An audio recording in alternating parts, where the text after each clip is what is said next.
La cosa bella del Milan è che tante volte questi ricorsi succedono. Loyalty is something that's become so rare in football these days, especially with the best players always being enticed by huge contracts, fat paychecks, and potential glory from different clubs. As time has gone by, we've seen less and less loyal footballers, which is why those rare ones need to be celebrated. I'd just like to say a big thank you from all the players and all the staff for your support this year. Today, we'll be talking about 6 footballers who were loyal to their clubs to the very end. No, Messi doesn't make the list, but another Barcelona legend does. And no, it's not Xavi either. Can you guess who we're talking about here? Let us see your guess in the comments. We'll see if you're right later. But first, let's talk about Ryan Giggs. This man was a Red Devil through and through.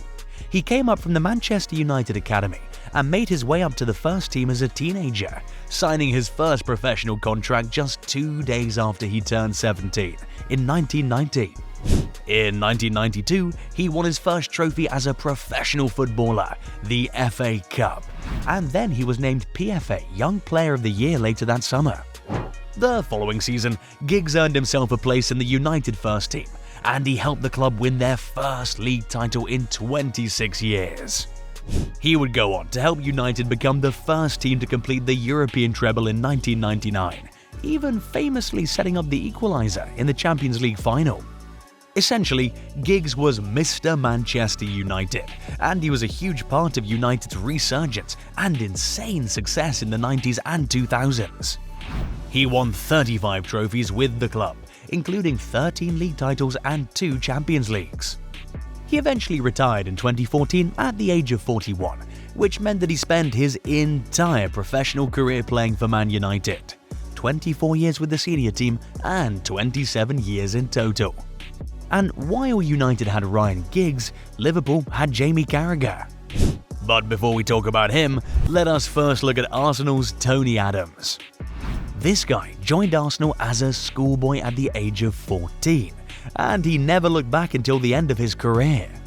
He made his first team debut at the age of 17 in 1983, and it was rough. He gave the ball away with his first touch, and that led to a goal against Arsenal. Then later he thought he scored, but it was quickly disallowed. But he was able to bounce back from that shambolic debut performance, and in 1986 he managed to break into the first team and then went on to win his first trophy as a professional footballer, the League Cup.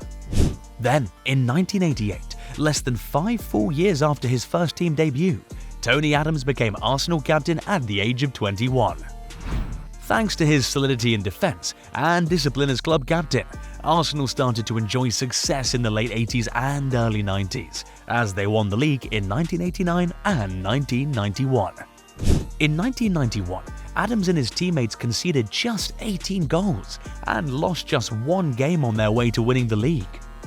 But Adams had a bit of a rough patch when his problems with alcoholism landed him in a lot of trouble, including when he was slapped with a 4-month prison sentence in 1990. But he was able to fight that and get back to leading his boyhood club on and off the pitch. He famously led Arsenal to their first European trophy in 24 years, when he captained them to the European Cup Winners' Cup in 1994. Then, in 1996, Wenger was hired, and with the new boss, Adams achieved even more success, captaining the club to the domestic double twice in 1998 and 2002. After the double in 2002, he retired from professional football, having been at the club for 22 years and captaining them for 14. The man knew no other club all his career, and he remains one of the most influential figures in Arsenal's history. He stayed loyal from start to finish. And Jamie Carragher did as well. But just before we talk about him, if you're enjoying this video so far, give it a thumbs up and subscribe to the channel so you can see more content like this. Anyway, Carragher is one of the most loyal players you will ever see. He joined Liverpool at the age of 10, fought his way into the first team, achieved a lot of success there, and then retired at the club. And you know why Carragher's case is a little more interesting? because he was an Everton fan growing up due to his father's influence. Jamie's full name is James Lee Duncan Carragher, and guess what? His father named him Lee Duncan as a nod to former Everton men Gordon Lee and Duncan McKenzie. So, you see, Carragher should have hated Liverpool with everything in him, but he chose the red side of Merseyside as a kid and went on to love them more than anything else. He made his first team debut in 1997 at the age of 19, and in his first year at the club, he was used everywhere on the pitch: centre-back, full-back, and even defensive midfield. Then, in 2001, Carragher won his first trophy as a Liverpool player, and when it rained, it poured. He won the FA Cup, League Cup, UEFA Cup, Community Shield, and the UEFA Super Cup all in 1 year. And that was just the beginning for him. He would go on to win the Champions League and another Super Cup in 2005, as well as a few other domestic trophies here and there. But sadly, he never managed to win the league throughout his time playing football. But that didn't stop him being loyal to Liverpool. He stayed with the club for 25 years, 17 years with the first team. Despite not winning the league, he never for once thought of jumping ship. And that's why to date, he remains the club's second longest ever serving player. When Carragher left Liverpool in 2013, he left professional football totally, which is where he differs from Steven Gerrard, because when Gerrard left Liverpool, he did 1 year with LA Galaxy before then retiring from the sport, ruining his one club man tag just at the end. But one man who had that tag intact until the end was Francesco Totti. This is one man whose loyalty can never be questioned. Totti played for the Roma first team for 24 years, and he never swayed. He was one of the best players in the world in his prime, and was courted by the biggest clubs on the globe, but he remained at Roma. You see, Totti made his first team debut at the age of 16 in 1993. 3 years later, he was already wearing the number 10 shirt for the club. And then 2 years after that, in 1998, he was named AS Roma captain, becoming the youngest ever captain in Serie A history at the age of 22. He led Roma to the Scudetto in 2001. But the truth is, this man who won the World Cup with Italy in 2006 surely had the potential to achieve a lot more at the club level. All he needed to do was to take up one of the many offers that were being thrown at him by much bigger clubs. But he rejected all of them and chose to stay with AS Roma. The day he stopped playing for Roma, he retired from professional football completely. He just could not see himself playing for any other club. He retired as Roma's most capped player, all-time top scorer, and the second all-time top scorer in the history of the Italian league.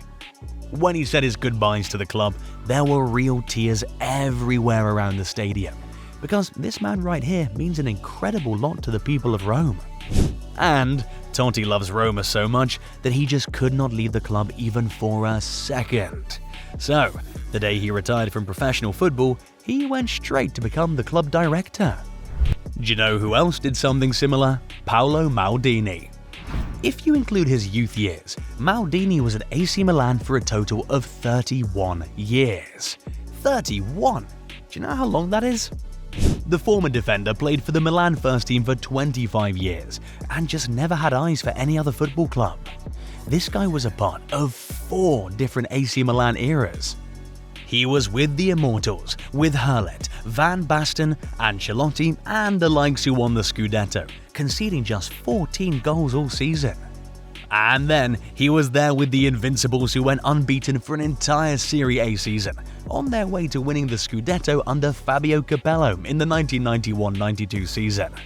Maldini was also part of the fall of Milan following Capello's exit. It was during that time he became captain, following the exit of major players from the club. He was then able to captain them to a new era of dominance in the 2000s, working under his former teammate Carlo Ancelotti to reach the Champions League final in 2005, and then actually win it in 2007. Maldini is regarded by many as the greatest defender of all time, and he holds the record for most Champions League final appearances in history with 8. The man was tempted a lot of times, but he had eyes for nobody else but AC Milan. he retired from professional football in 2009, but he returned. Not as soon as Totti did, but he returned anyway, taking up the job as Sporting Strategy and Development Director in 2018. The following year, he was promoted to the position of Technical Director, and under his tenure, Milan won the Scudetto in 2022 for the first time in 11 years. He no longer works with Milan as he terminated his contract in 2023, but it's so obvious that this club still has his heart, and he already proved that by staying loyal to them throughout his career, through the highs and lows. And honestly, we could say the same thing for Carles Puyol. For some of you, when you think of Puyol, all you remember is his time under Pep, when he enjoyed a lot of success and established himself as one of the greatest defenders of all time. But what many don't know is that Puyol was already 30 years old when Barcelona were entering their most successful period, which meant that he wasn't at Barcelona just because they were winning a lot of trophies. He was there simply because he loved the club. He joined the club in 1995 at the age of 17 and managed to break into the first team 4 years later, making his first team debut in 1999 at the age of 21. From the very first day, he showed his passion for the club. You want to know how much Puyol loved Barcelona? Listen to this. In 2003, Barcelona finished 6th in La Liga, far away from the Champions League spots. Puyol, who was 25 and at the peak of his career at the time, was approached by Manchester United, who just won yet another Premier League title. But he turned them down, choosing to remain with the struggling Barcelona.